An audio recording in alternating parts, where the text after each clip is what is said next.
جب بھی ہمارے گھر بچہ پیدا ہوتا ہے کسی بھی مسلمان گھر میں، اس کے کانوں میں سب سے پہلی جو آواز ہم دیتے ہیں وہ اذان کی، اللہ اکبر اللہ اکبر، اللہ سب سے بڑا ہے، اللہ سب سے بڑا ہے۔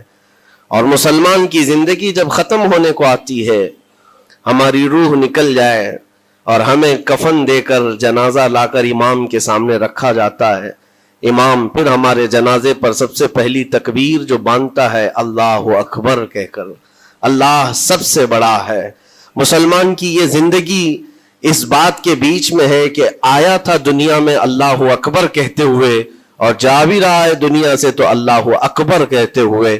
جو اللہ کو سب سے بڑا مانتا ہو تو پھر دنیا کی کون سی ایسی طاقت ہے جو اسے خوف زدہ کر سکے، اسے کون سی طاقت ہے جو ڈرا سکے۔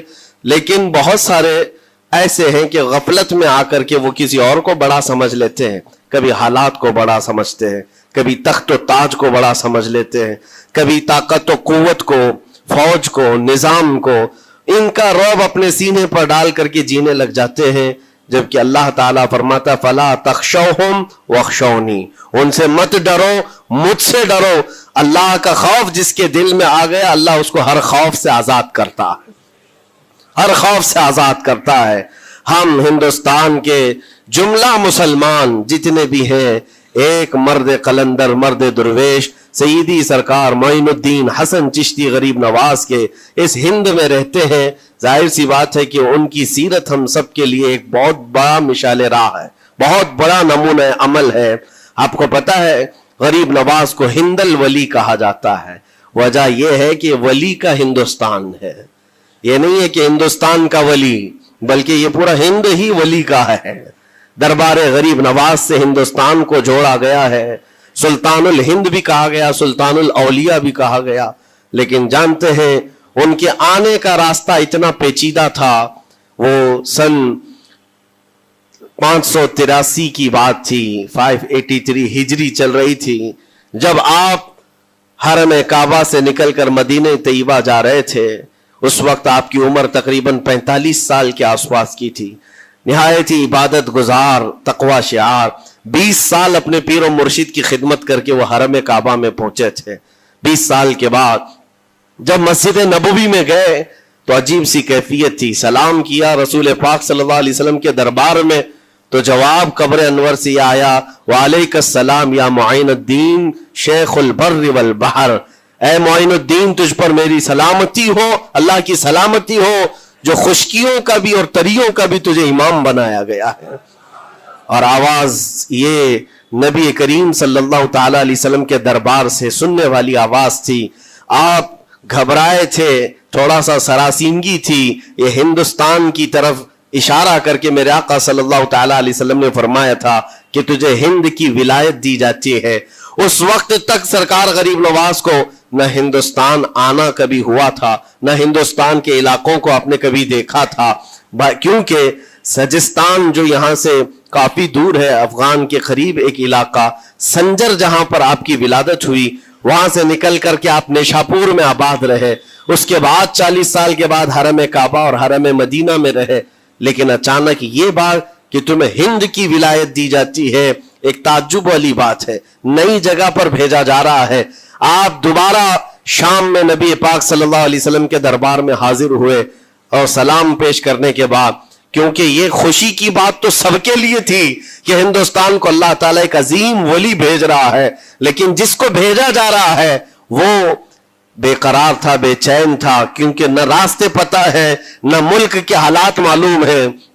بارگاہ مصطفیٰ صلی اللہ علیہ وسلم میں دوبارہ جب حاضری ہوئی، عرض کیا آقا آپ کا حکم، اس کی تعمیل کے لیے بندہ حاضر ہے، لیکن نہ یہ فقیر ہندوستان کے راستے دیکھا ہے، نہ وہاں کے حالات معلوم ہے۔ حضور پاک صلی اللہ تعالی علیہ وسلم کے دربار میں یہ اپنی بپتا سنا رہے تھے، داستان غم سنا رہے تھے، غنودگی طاری آ گئی، یعنی نیند سی کیفیت آ گئی، اور بارگاہ رسول صلی اللہ علیہ وسلم میں ایک دیوار پر ٹیک لگا کر جیسے ہی آپ کی آنکھیں بند ہوئی، رسول کریم صلی اللہ علیہ وسلم تشریف لائے اور اشارہ فرما کر पूरे हिंदुस्तान के नक्शे आपके सामने खोल कर रख दिए और फिर गरीब नवाज को ये बताया भी किस जगह से तुम्हें सफर करना है, कैसे तुम्हें जाना है और कहां तुम्हारा मस्कन होगा। सरकार गरीब नवाज फरमाते हैं उस एक ख्वाब में मैंने रसूल करीम सल्लल्लाहु ताला अलैहि वसल्लम के हाथ में अजमेर के पहाड़ भी देख लिए, वहां के किले भी देख लिए थे जो मौजूद थे। और उसके बाद फिर किस बात का खौफ है, किस बात का डर है, जिन्होंने रास्ते बताए हैं वो हादी रसूल, वो हादी आलम है। नबी पाक सल्लल्लाहु अलैहि वसल्लम आए हैं पूरी कायनात को रास्ता दिखाने के लिए, और जिन्होंने गरीब नवाज को हिंद का रास्ता बताया हो, फिर डर किस बात का। जब आप बेदार होते हैं तो अपने साथ 40 कुतुब उस औलिया कराम की जमात लेकर मदीने तैयबा से सफर के लिए निकले थे। मेरे अजीजों, अब बात यहां आती है, इसीलिए मदीने तैयबा से ये पूरा प्लान हुआ है, मदीने तैयबा से भेजा गया है, मदीने तैयबा से प्लेसमेंट हुआ है। इसी वजह से आज तक तारीख गरीब नवाज को अताए रसूल कहती है। अताए रसूल है, रसूलुल्लाह की अता है, हिंदुस्तान वालों के लिए खास अता है मेरे आका सल्लल्लाहु अलैहि वसल्लम की।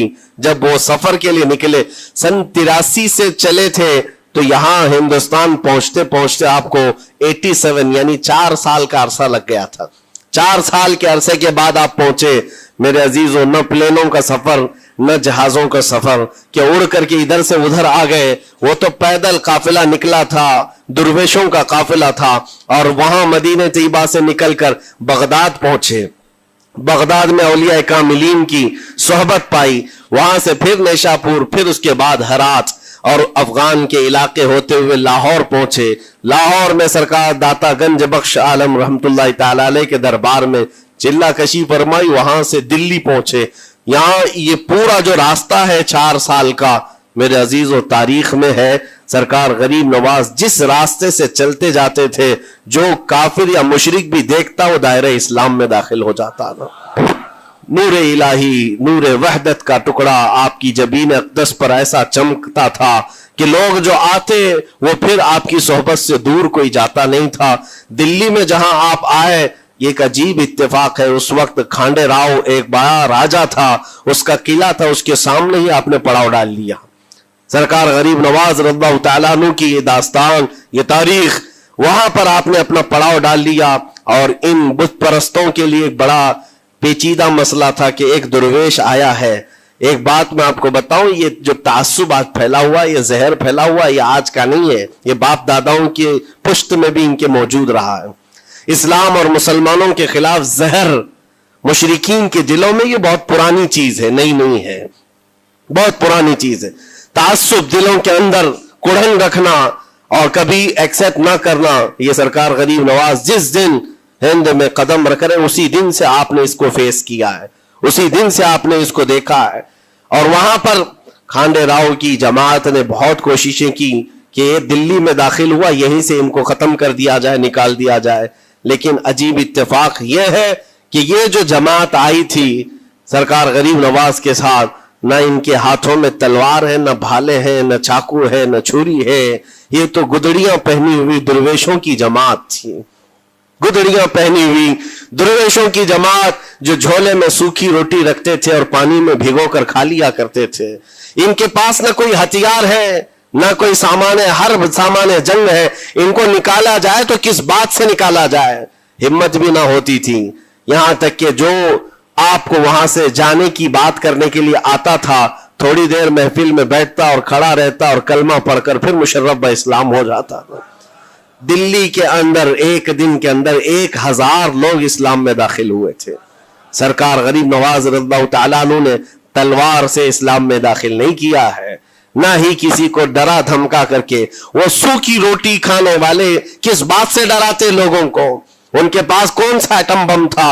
यहां मौजूद जो राजे महाराजे थे उनके पास फौज भी थे, हाथी भी थे, घोड़े भी थे, सब कुछ था। लेकिन आने वाला मर्द कलंदर क्या लेकर के आया था, तारीख में बताया जाता है ये वो जमाना था जब शिहाबुद्दीन गौरी हिंद के ऊपर हमले करके यहां पर आने की कई मर्तबा कोशिश किया।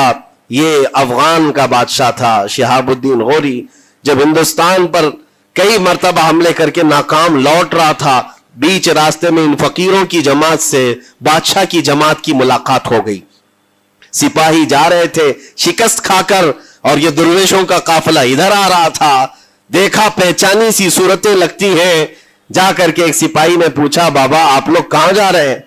तो बाबा जो जमात में आ रहे थे उन्होंने कहा हिंदुस्तान फतह करने जा रहे हैं। बड़ी बात है। गुदड़ियां पहने हुए, पैवन लगे कपड़े हैं, झोलियां लटकाए हैं। और उसने देख करके कहा मारा सिपाही ने, कहा ये देखते हो हमारे बादशाह की फौज है, इसमें हाथी घोड़ों की तादाद देखो, जरा सामान्य जंग तो देखो, इसमें नेज़े तलवारों की छनक तो देखो, और आप ये चंद फकीरों की जमात लेकर हिंद फतह करने की बात कर रहे हैं। तब सरकार गरीब नवाज के कानों में आवाज आई तो आपने कहा, उससे कह दो फर्क यही है, तुम जब लड़ने के लिए जाते हो तो यही हाथी घोड़े और तलवारों के भरोसे जाते हो, मोइनुद्दीन सिर्फ अल्लाह और उसके रसूल के भरोसे जा रहा है।